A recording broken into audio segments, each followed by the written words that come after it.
اصل میں آج جو دنیا میں جو کریشن آف یونیورس کا تصور ہے جو تقریباً اب متفق علیہ ہے،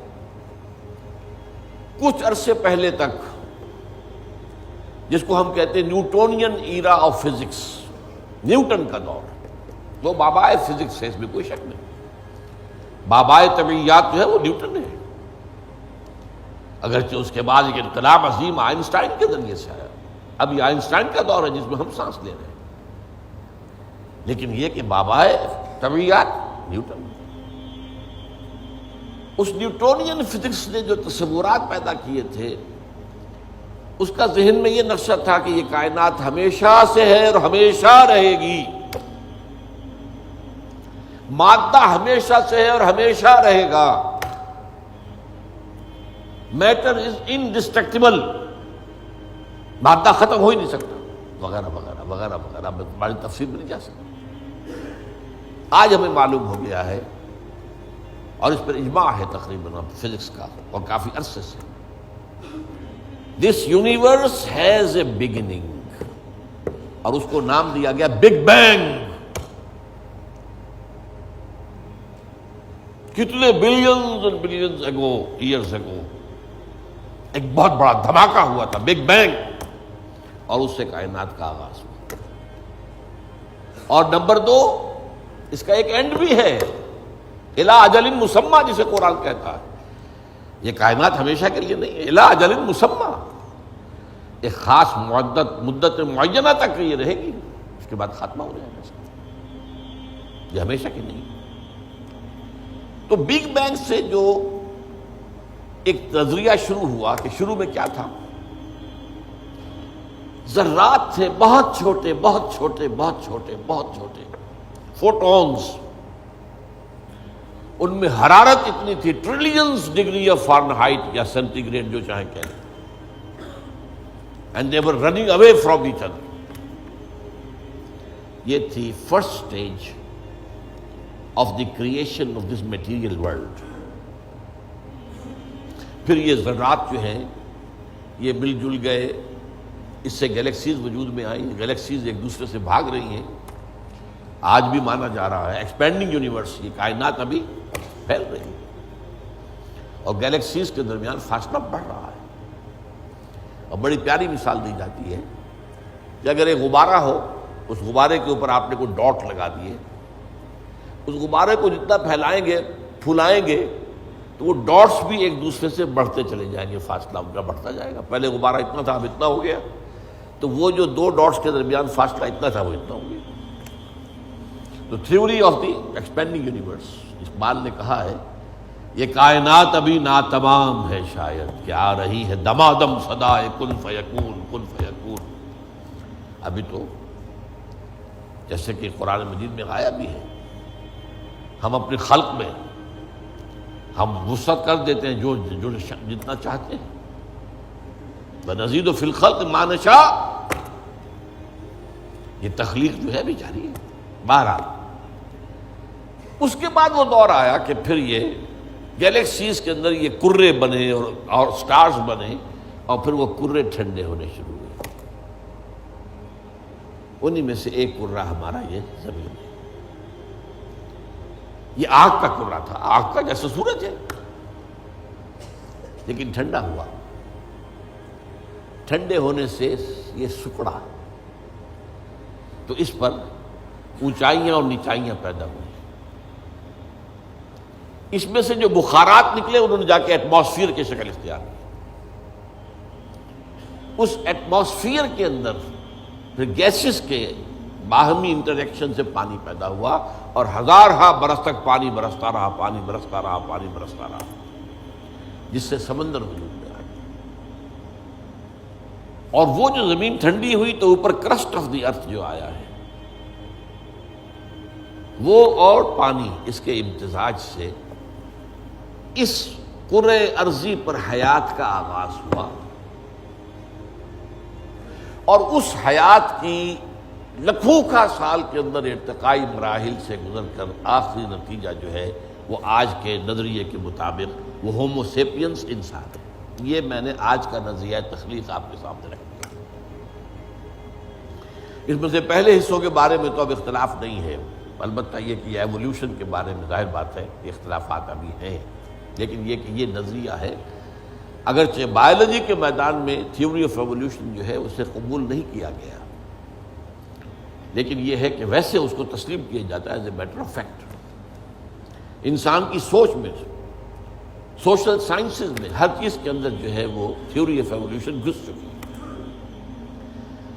اب جو بات اس میں نہیں آئی ہے وہ بات میں آپ کو بتا رہا ہوں۔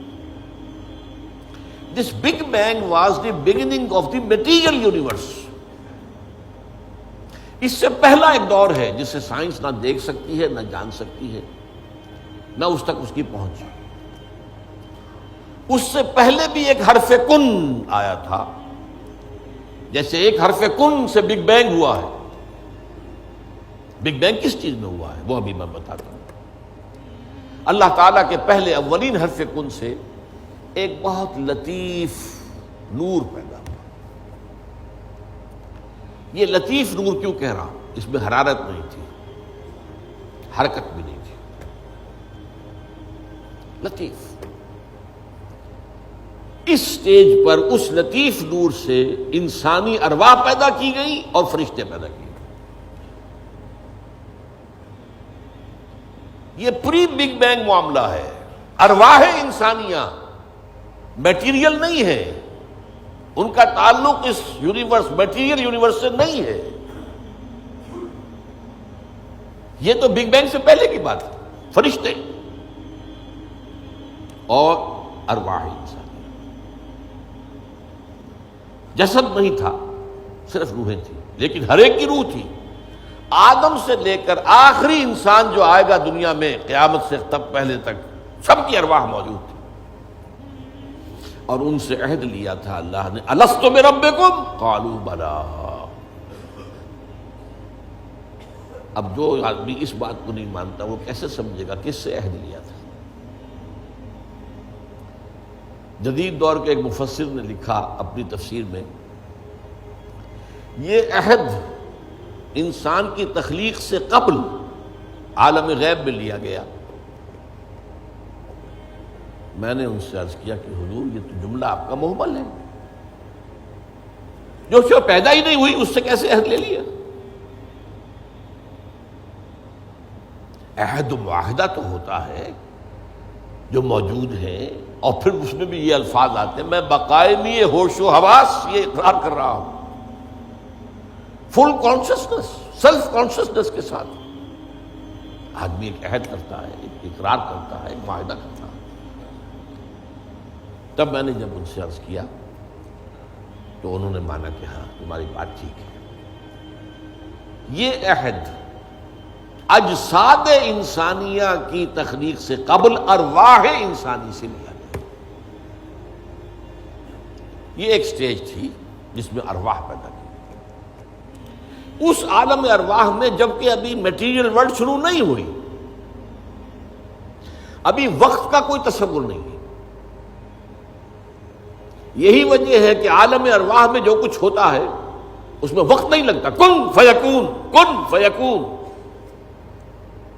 عالم خلق میں آ کر وقت لگتا ہے۔ آسمان اور زمین 6 دنوں میں پیدا کیے ہیں، وہ دن ہمارے 24 گھنٹے والے دن تو نہیں ہے۔ انسان کے ایک نطفے سے لے کر ایک بچے کے مکمل ہونے تک 9 مہینے لگتے ہیں، ٹائم لگتا ہے۔ عالم ارواح میں ملائکہ کے لیے کیا خیال ہے آپ کا؟ جبرائیل کو عرش معلیٰ سے یہاں آنے میں کوئی وقت لگتا ہے؟ ٹائم ایلیمنٹ ہے ہی نہیں۔ ابھی یہ اس دور کی پیداوار ہے جبکہ ابھی ٹائم پیدا ہوا ہی نہیں۔ ٹائم اینڈ سپیس جو ہے یہ کانسیپٹ ہے بگ بینگ کے بعد کا۔ حرکت بھی ہے تو اسی کے بعد جو وقت کا تصور پیدا ہوگا، دی پاسنگ ٹائم۔ لہذا یہ ارواح انسانیہ پیدا کی گئی جبکہ ابھی میٹیریل یونیورس کی ابتدا نہیں ہوئی تھی، اور ان کو ایک کولڈ سٹوریج میں رکھ دیا گیا۔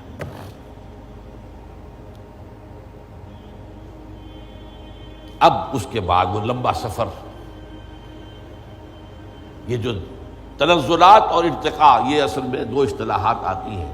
ہمارے پرانے فلسفیوں نے بھی تو آخر کوشش کی تھی نا، سائنس تو ابھی نہیں تھی، سائنس کا تو ابھی تک جو ہے معلومات کا دائرہ بہت ہی محدود تھا، لیکن یہ ہے کہ تنزلات ستہ، تنزلات خمسہ، الاحد سے الواحد وغیرہ، یہ ذہنی خیالات تھے،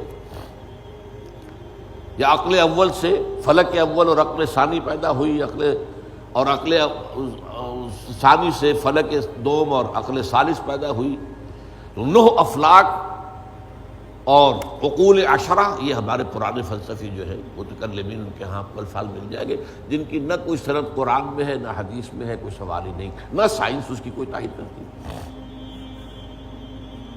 جو بات میں عرض کر رہا ہوں اب اس کے اعتبار سے آپ کو سائنس کے درمیان اور اس پورے تصور کے درمیان معلوم ہوگا کہ ہم آہنگی ہے، مکمل ہم آہنگی، جبکہ ابھی صرف نور، اور نور بھی اس میں نہ حرارت نہ حرکت، ارواح انسانیہ کا اور ملائکہ، پھر وہ بگ بینگ، اور وہ جو عرصہ گزرا ہے جس میں کہ حرارت، شدید ترین حرارت، اس دور میں جنات پیدا کیے گئے۔ اب قرآن مجید کہتا ہے لَقَدْ خَلَقْنَا الْإِنسَانَ مِنْ صَلْصَالٍ كَالْفَخَّارِ وَخَلَقْنَا الْجَانَّ مِنْ مَارِجٍ مِنْ نَارٍ، آگ کی لپٹ سے، اور ایک جگہ فرمایا ہم نے آدم سے بہت پہلے جنات کو پیدا کیا تھا، وَالْجَانَّ خَلَقْنَاهُ مِنْ قَبْلُ مِنْ نَارِ السَّمُومِ، سموم کہتے ہیں وہ جو ہوا بعد سموم جس میں جلتی ہوئی آگ ہوتی ہے، لو، سخت صحرا کی لو، اس کا تصور کیجیے آپ، اس کی آگ سے، اس کی حرارت سے جنات پیدا کیے۔ یہ جنات جو ہے اس زمین کی پیداوار نہیں ہے، مٹی کی پیداوار نہیں ہے، یہ ایک لطیف تر شے ہے ہم سے۔ مٹی تو انرٹ ہو گئی، آ گئی، ہم مٹی سے بنے، چاہے وہ ایوولوشن کے لمبے پروسیس کے تھرو بنے ہیں یا یہ کہ ڈائریکٹ کریشن ہوئی ہے، لیکن ہے تو دونوں مٹی سے۔ قرآن بھی کہتا ہے مٹی سے، اور سائنس بھی کہتی ہے مٹی سے۔ ہم نکلے کرسٹ آف دی ارتھ، اور قرآن بھی کہتا ہے وَجَعَلْنَا مِنَ الْمَاءِ كُلَّ شَيْءٍ حَيٍّ، ہر شے میں حیات جو ہے، اس حیات کا منبع اور سرچشمہ پانی ہے۔ مادہ تخلیق جو ہے حیوانات ارضی کا، جن میں انسان بھی شامل ہے، وہ تو ہے مٹی، لیکن منبع حیات پانی۔ وَجَعَلْنَا مِنَ الْمَاءِ كُلَّ شَيْءٍ حَيٍّ، اور یہی سائنس کہتی ہے کہ سمندر کے کنارے پر، دلدلی جگہوں پر، وہاں کیا ہوتا تھا کہ ابھی پانی پیچھے ہٹ گیا ہے، پھر پانی آ گیا ہے، پھر پھٹ گیا ہے، یہ تعامل چل رہا ہے، اور اس کے نتیجے میں وہاں جو کیمیکل کمپاؤنڈز تھے، اس کے بعد آرگینک کمپاؤنڈز بنے، اس کے بعد اسی کے اندر جو ہے جو حیات کا جرثومہ پیدا ہوا، ایک سیل ایمیبا، یہ ان کا کہنا ہے۔ میں اس وقت اس کی نہ تصدیق کر رہا ہوں نہ تردید کر رہا ہوں، جو بتا رہا ہوں آپ کو کہ دونوں کا ایک یہ جو ہے بات متفق علیہ ہے کہ مٹی سے اور پانی سے بنے، اس میں کوئی اختلاف نہیں۔ اب یہ سلسلہ جو چلا ہے، اب وہی کہانی جو ہے دہرائی جا رہی ہے، وہی ایک سیل سے رحم مادر میں بچہ پروان چڑھ رہا ہے، جو ہو سکتا ہے 9 ملینز آف ایئرز میں ہوا ہو۔ ایک جرثومے سے لے کر انسان تک کا معاملہ وہ رحم مادر میں 9 مہینے میں ہو رہا، the same process, single cell, اور اس کے یہ مراحل ہیں۔ تو زندہ تو ہے، نطفہ بھی زندہ، علقہ بھی زندہ، مضغہ بھی زندہ، ماں کی طرف سے آنے والا بیضہ بھی زندہ، مرد کے نطفے اور ماں کے بیضے سے امتزاج سے وجود میں آنے والا زائگوٹ، نطفۃ امتحان، وہ بھی زندہ۔ لیکن جب 120 دن ہو جاتے ہیں تو اب یرسل الملک، اب وہ فرشتہ بھیجا جاتا ہے، وہ رحم مادر میں، وہ روح، اس کی روح، میری روح جو وہاں تھی، وہ لا کر میری والدہ کے رحم میں وہ جو میرا حیولہ وجود میں آیا تھا اس کے اندر پھونکی گئی ہے، تب میں بنا ہوں، میرا وجود انسان کی شکل اختیار کیا ہے۔ یہ ہے در حقیقت قرآن مجید کا جو حقیقت انسان میں